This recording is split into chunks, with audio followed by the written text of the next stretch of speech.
একটু কমিয়ে নাও। হ্যাঁ, আগে দরকার ছিল অনেক জায়গায় পাইছে পানি পেয়েছে।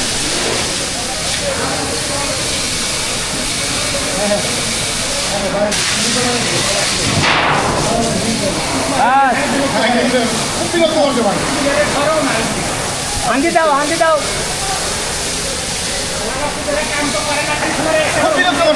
নিরকম মানে আমার পলাশি ছাড়ে না, পলাশি লোক না, পলাশি ছাড়ে আমরা আগুন দিলে নিয়ে যাই। আমি একলা, ওরা হইলো 5-6 জন বাইরের লোক, আমার সুবিধা টাইনে নিয়ে যাই। কারণ আমি কি জায়গা মতো পানি দেবো? সারে মনে করে গেলে আমি মনে হয় অন্য পানি বের আছি।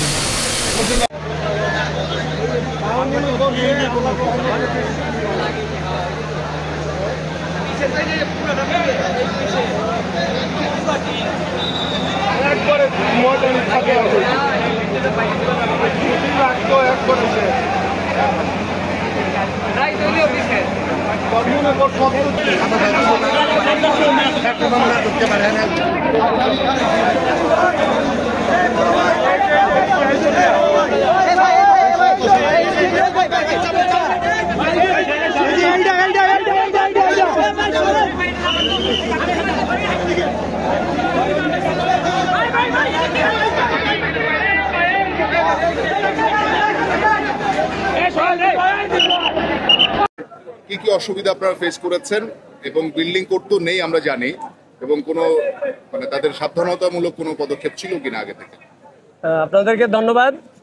আমরা আজকে 4:42 মিনিটের সময় আমরা খবর পাই যে রহমতগঞ্জের এদিকে পুরানো ঢাকার ডালপট্টিতে আগুন লেগেছে। তো সাথে সাথে আমাদের nearest fire station Lalbagh station এখানে মুভ করে, এবং লালবাগ স্টেশন এখানে পৌঁছানোর পর আগুনের ভয়াবহতা দেখে আমাদের আরও এর পাশাপাশি আরও আমাদের হাজারীবাগ, পলাশী ফায়ার স্টেশন এবং সিদ্দিক বাজার ফায়ার স্টেশন থেকে মোট 60টি ইউনিট এখানে আসে। এবং আপনারা এই পুরানো ঢাকার রাস্তাঘাটের অবস্থা জানেন, এই রাস্তায় গাড়ি আনা খুবই কষ্টকর, এবং আমাদের বড় একটা আমরা বিশেষ পানিবাহী গাড়ি নিয়ে আসছিলাম, ওই গাড়িটা খুব ঘটনাস্থলে আমরা পৌঁছতে পারে নাই। তো আমাদের পানিবাহী গাড়ি থেকেই যে কটা পেরেছি আমাদের কষ্ট করে হলেও অনেক দূর থেকে লাইন খুলে আমরা আগুনটা নিয়ন্ত্রণের চেষ্টা করি। এবং এই বিল্ডিংয়ের অবস্থা দেখছেন যে এই বিল্ডিংয়ের মধ্যে যারা থাকে আমার মনে হয় না তারাও এটার ভিতরে রাস্তাঘাট চিনে। কেউ বলে জানালা দিয়ে ঢুকেন, কেউ বলে দরজা কেটে ঢুকেন, এক একজন এক এক রকম কথা বলে। তো যাই হোক, আমাদের ফায়ার ফাইটাররা ঝুঁকি নিয়ে কাজ করে, আপনারা জানেন সেই ঝুঁকি নিয়েই 3টা বিল্ডিংয়ের মধ্যে উঠেছি আমরা। 3টা বিল্ডিংয়ে উঠে আগুন আমরা নিয়ন্ত্রণের চেষ্টা করছি, এবং অনেক কষ্ট করে হলে আগুনটা আমরা নিয়ন্ত্রণে নিয়ে আসছি। আগুন এখন সম্পূর্ণ আমাদের নিয়ন্ত্রণে আছে, আগুন আর বাড়ার সম্ভাবনা নাই। আর আমাদের কাজ চলছে এখনো ভিতরে। এরপর আমরা ফাইনালি সার্চ করব, দেখবো যে আরো কোনো লোকজন আটকে আছে কিনা বা কি কোনো অসুবিধা আছে কিনা। এটা করার পর আমরা আগুন নির্বাপন দিতে পারবো। কোনো হতাহত অথবা আগুনের সূত্রপাত আমরা এই পর্যন্ত কোনো হতাহতর খবর পাইনি।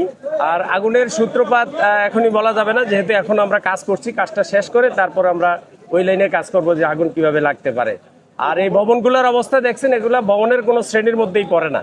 তো যাই হোক, কিছু টিন, কিছু পাকা, কিছু সেমি পাকা, তারপরে একটা থেকে আরেকটা যাওয়ার জন্য কাঠ দিয়ে সিঁড়ি, যেদিক দিয়ে এদিক এক বিল্ডিং থেকে আরেক বিল্ডিং এ জায়গায় সেই সিঁড়ির মধ্যেই আগুন ছিল। তো সেই জন্য অনেক ব্যাগ পেতে হয়েছে আগুনটার নিয়ন্ত্রণ করতে। আমরা এখনো পর্যন্ত যেটা জানতে পেরেছি গোডাউন ছিল, আর এই পাশের যে বিল্ডিংটা, একটা বিল্ডিং এর মধ্যে ওয়ার্কশপ ছিল, আর বাকিগুলোর মধ্যে সবই গোডাউন এই জাতীয় আর কি। জি,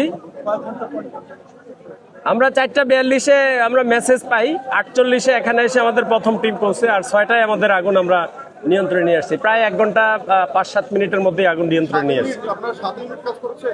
আমাদের 7টা ইউনিট আসছে, বাট 2টা ইউনিট স্ট্যান্ড বাই ছিল, 5টা কাজ করেছে। ভাই, বছরখানেক আগে আপনার একটা ইন্টারভিউ নিয়েছিলাম যে এই পুরান ঢাকার যে ফায়ার সার্ভিসের গাড়ি আসার যে সংকট, তো বছরখানেক পর কি মনে হচ্ছে সেই সংকট এখন আছে? এই সংকট এখনো বিদ্যমান আছে, বাট আমরা চেষ্টা করে যাচ্ছি, আমরা গণসংযোগ করি, আমরা বিভিন্ন প্রচারণা চালাই, বাট এখানকার যে পরিবেশ বা ব্যবসার যে সিচুয়েশন, আমার মনে হয় না এরা খুব বেশি উন্নত হতে পারবে বা একটু ভালো করতে পারবে। ভিতরে কোনো দাহ্য পদার্থ ছিল? সবই তো দাহ্য পদার্থ। গোডাউন ছিল, ডালের গোডাউন, ব্যাগের গোডাউন, বিভিন্ন রকম প্লাস্টিকের গোডাউন। আমি মোহাম্মদ সালেউদ্দিন, উপপরিচালক, ঢাকা বিভাগ, ঢাকা।